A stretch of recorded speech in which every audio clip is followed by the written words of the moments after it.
2025년 1월 4일 맨발로 쓰는 아침 편지. 맨발 걷기 동의보감 제19편 가로 차영희 님 가로 유방암 수술 후 항암 대신 맨발 걷기로 재발 없는 건강한 삶을 이어가다.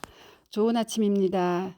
2019년 3월 유방암 1기에서 수술 후 항암을 마다하고 요양병원에 입원한 후 유방암이 3번 재발된 같은 방 한우의 이야기를 듣고 자연치유로 마음을 굳혔다 합니다.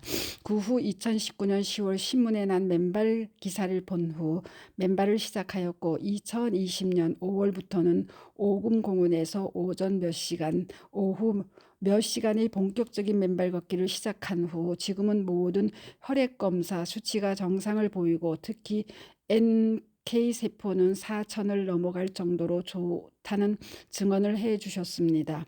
또한 같이 맨발을 시작한 남편은 맨발 2일차부터 혈압이 안정권으로 돌아오고 협심증의 가슴 통증도 없어졌다는 좋은 소식도 전해주셨고요. 차영희님, 저는 2018년도 10월에 건강검진을 받았고 병원에서 이상 소견이 있다고 오라고 했는데 저는 그냥 무시했거든요. 여러분들이 보시기에는 제가 굉장히 건강해 보이죠. 그래서 저는 암이나 이런 거는 전혀 생각도 안 했고 나 분명히 다 어디 염증이 있을 거다 하고서 무시를 했는데 남편이 하도 뭐라고 하길래 그 다음에 3월 달에 갔더니 암이라고 하더라고요. 그래서 이제 여성병원에서 조직검사를 하니까 암이 확정이 됐고 4월 달에 이제 병원에서 수술을 했습니다. 그때가 2019년도 4월 달입니다.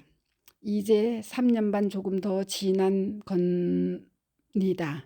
사실 암이라고 했을 때 저도 암에 대해서 너무나 무지했고 어떻게 치료하는지도 몰랐고 그런데 알아보니까 우리나라 의료보험 체계가 너무 잘 되어 있어서 95%는 국가가 지원해주고 5%만 본인 부담인데 100만 원 조금 더 나왔고 그것도 실비에서 다 해결이 돼요.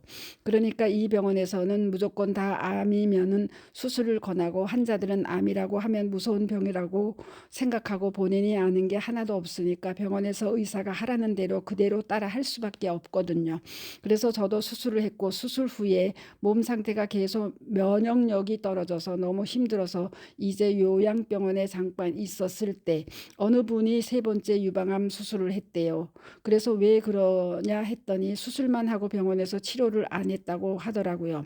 항암이나 방사선 하면은 자기의 그 면역세포가 더 약해지고 이래서 자기는 치료 안 하고 수술만 3번이라는 그 얘기를 딱 듣는 순간에 그때부터 이제 이 사람 저 사람한테 암에 대해서 이제 문의도 해보고 제가 조금 알아보고 대체의학 하시는 분한테도 알아보았습니다. 그러다가 수술 한 달 후에 의사 선생님 만나는 때가 돼서 제가 내린 결론을 내렸습니다. 이제 수술은 어차피 했고 방사선하고 타목시펜 약물은 이제 기본으로 하고 제가 1기밖에 안 되고 사실은 이제 수술도 잘 됐지만 암의 악성도가 중에서 고로 가기 때문에 항암을 할지 안 할지 그리고 조직을 미국으로 보내서 거기에 나오는 결과에 따라서 항암을 할 수도 있고 안 할 수도 있는데 왠지 항암을 하라고 할 것 같아서 일단 선생님한테 제 스스로가 면역을 향상시켜서 한번 자연 치유를 해보겠다고 했던 것입니다.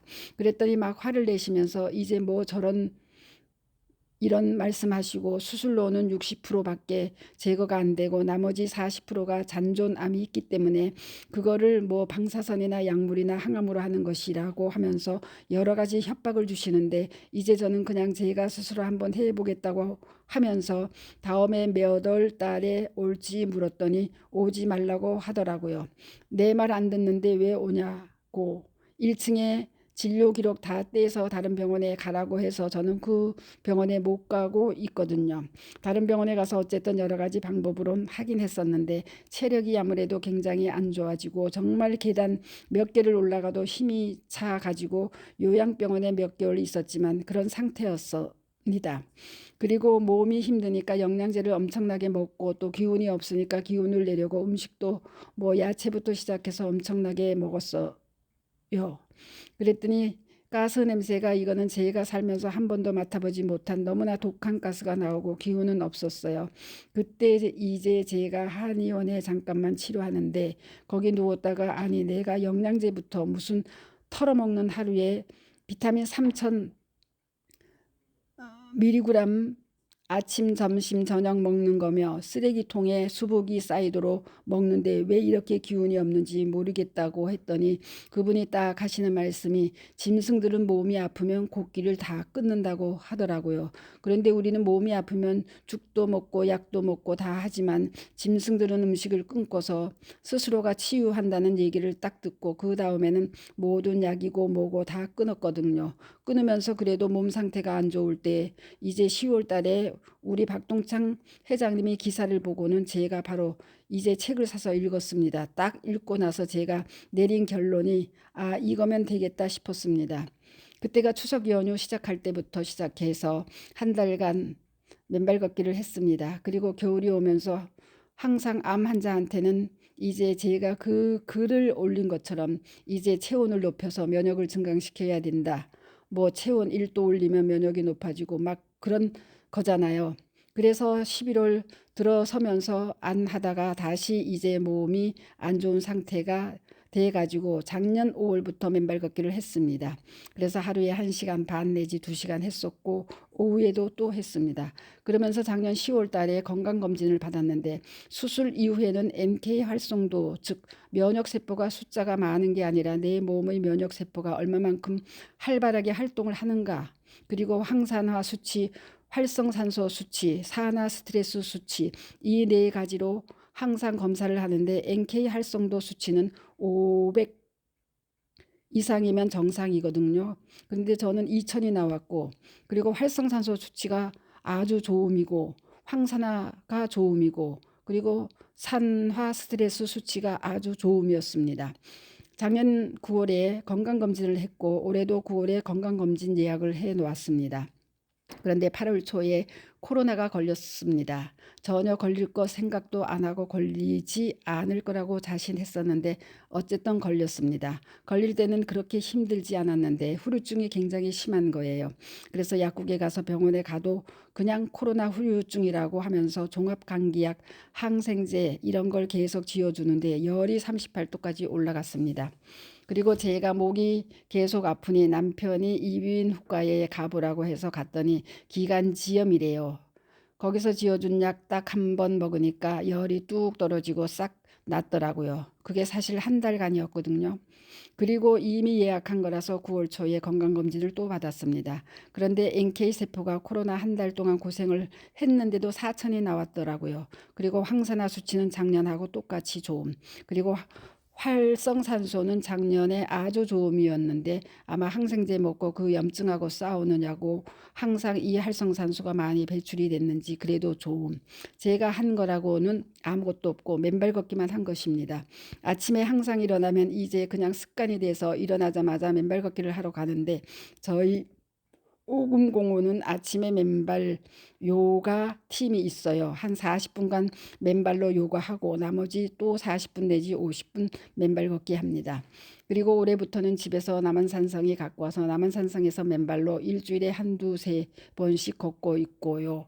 이렇게 해서 사실 제가 병원에서 하라는 그 치료를 안 한 이유 중에 하나가 요양병원에 있을 때 저랑 같이 같은 병실에 있던 분이 같은 동갑이라 친구처럼 지냈는데 저한테 도대체 이 약을 먹어야 되냐 말아야 되냐 그러더라고요.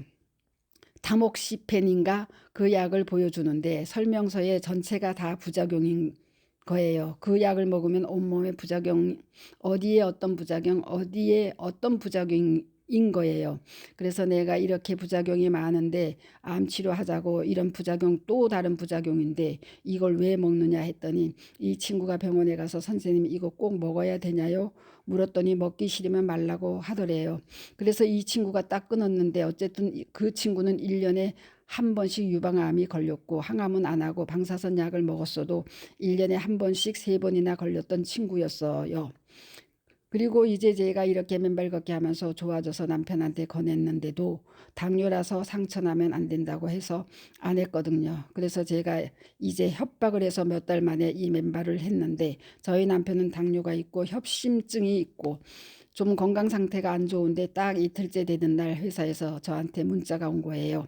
이제 저는 아침에 집에 데려다 주고 알아서 먹으라고 준비해 놓고 저는 계속 이제 공원에서 운동을 하거든요.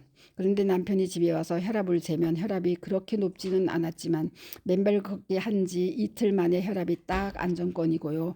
그리고 협심증이라서 하루에도 몇 번씩 불규칙하게 가슴에 통증이 왔는데 그것도 딱 두 번째 이튿날부터 그 통증이 한 번도 없이 그게 다 없어진 거예요. 지금은 사실 회사 일이 바빠서 오랫동안 맨발 걷기를 하지 못하는데도 그 이후로 지금까지 가슴에 통증이 하나도 없습니다.